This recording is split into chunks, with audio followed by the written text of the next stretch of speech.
and thank you everybody for coming. Can you hear me all right with the mics?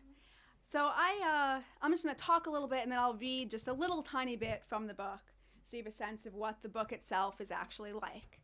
So when I used to tell people that I was writing a book called Invisible Hands, a pretty common response I got was, "Oh, you're writing about the vast right-wing conspiracy."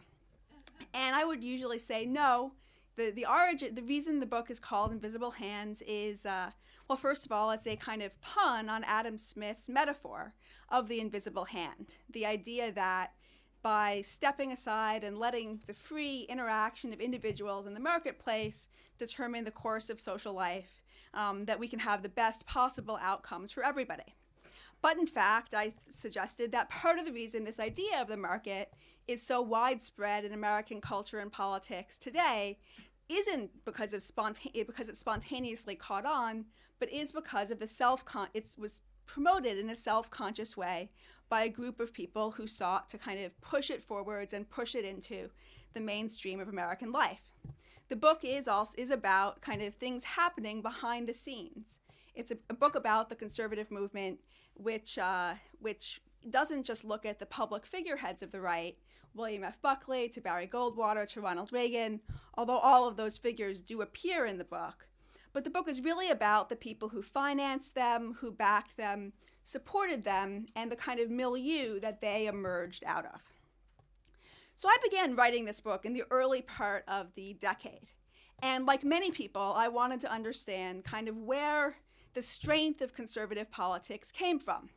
And I started writing it not long after Bush was elected for the first time, but it wasn't just the Bush administration that I was interested in. I wanted to understand kind of where the faith in free trade and tax cuts came from, what the origins of the shocking increase in economic inequality in the country were, why the labor movement, which was so strong in the middle of the 20th century, how it had become so weakened over time, and kind of why the social safety net was being rolled back, and most of all, kind of where this faith in the free market came from as a solution to all kinds of social problems ranging from poverty to environmental degradation. And I think, given the economic events, especially of the last few months, we're starting to see a kind of rebirth of skepticism towards the idea of deregulation and the market. But we can talk more about that later. What was mysterious to me, though, about most historical writing on the conservative movement is that it barely dealt with these economic issues at all. Most history books about conservatism really focus on the backlash against the social movements of the 60s, on the white working class reacting against the successes of the civil rights movement, feminism, gay and lesbian rights, and the anti-war movement. The central battles are from the 70s, kind of the riot of construction workers against anti-war protesters on Wall Street, the idea of the silent majority, the white parents who boycotted school busing. And implicit in all of this, I think, is the idea that the new left kind of went too far, was too radical, and that it alienated the people who had once formed the basis of support for liberalism. Today, in a lot of ways, we find the same emphasis in the press on what the conservative movement is, seeing it as a movement of conservative Christians, pro-life activists, really galvanized by social issues. And I think this history is important, and it's a big part of the story, but it doesn't tell us everything, because it can't make sense of where the economic agenda comes from. It can't make sense of kind of tax cuts, opposition to unions, the glorification of the free market. Is this politics really coming from this social conservative backlash or from religious traditionalists? And in some ways, it's even more puzzling because many history books paint the post-war period as a time of peace between business and labor, when companies accepted the prerogatives of unions and of the liberal state without that much protest. So if that's the case, where did this come from? Where did this kind of economic politics emerge? And I began to wonder, what if you studied the conservative movement, but you started someplace else? What if you tried to understand the origins of conservative politics, not by focusing primarily on election campaigns and why people voted as they did, but if you looked instead at the creation of its economic politics? What if you actually looked at what business and business organizations were doing throughout the period? How would this change your story? And so that's kind of what I set out to do. And I did research in archives kind of all over the country, everywhere from the papers of the National Association of Manufacturers, which are in kind of an old DuPont factory on the outskirts of Wilmington, Delaware, to the papers of the Business Roundtable here in DC, which they generously let me use, to the Bob Jones University papers, and the Jesse Helms Center for Free Enterprise, which is this weird kind of gigantic structure in a sort of colonial style in the middle of nowhere in North Carolina, just kind of rising up out of the tobacco fields. And through this work, what I found is that there was, in fact, a kind of network of business activists from a range of different kinds of companies who remained deeply opposed to the New Deal and to labor unions and liberalism throughout long after the 1930s, during the years when people thought that the kind of New Deal order had been entirely accepted, and that their work helped to create many of the ideas and conservative movement institutions that are still around today.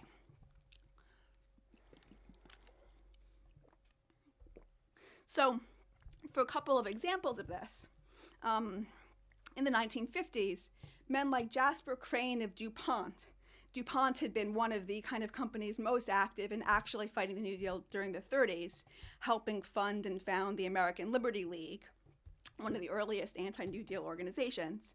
Crane, at the end of World War II, became involved in raising money for Friedrich von Hayek, an Austrian economist at the University of Chicago, whose salary was actually also paid by a business conservative who arranged for him to come to Chicago in a lot of ways. But Crane became involved in raising money for Hayek and his kind of intellectual project of, Hayek was in the process of organizing a kind of group of like-minded intellectuals to advance the idea of the market. And Crane was desperate to revive a kind of faith in the idea of the market. One very interesting thing about these businessmen in the early post-war period is just how concerned they were with ideas.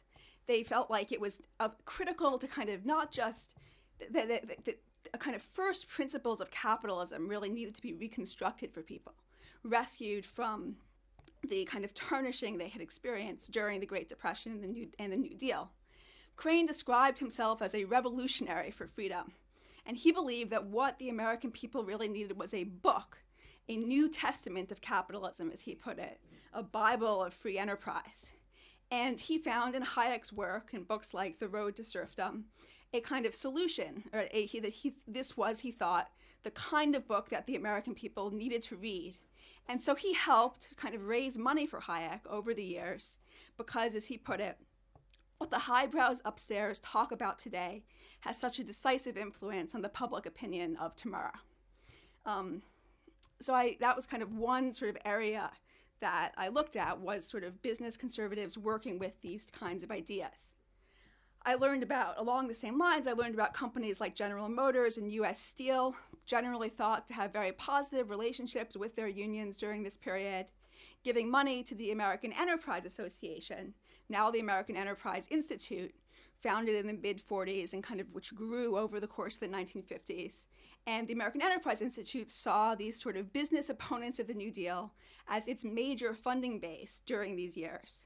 I learned about men like Roger Milliken, a Yale-educated businessman who owned textile plants in South Carolina and who actually shut down a factory after a union won an election there rather than bargain with the union, who helped National Review grow and survive in its earliest years.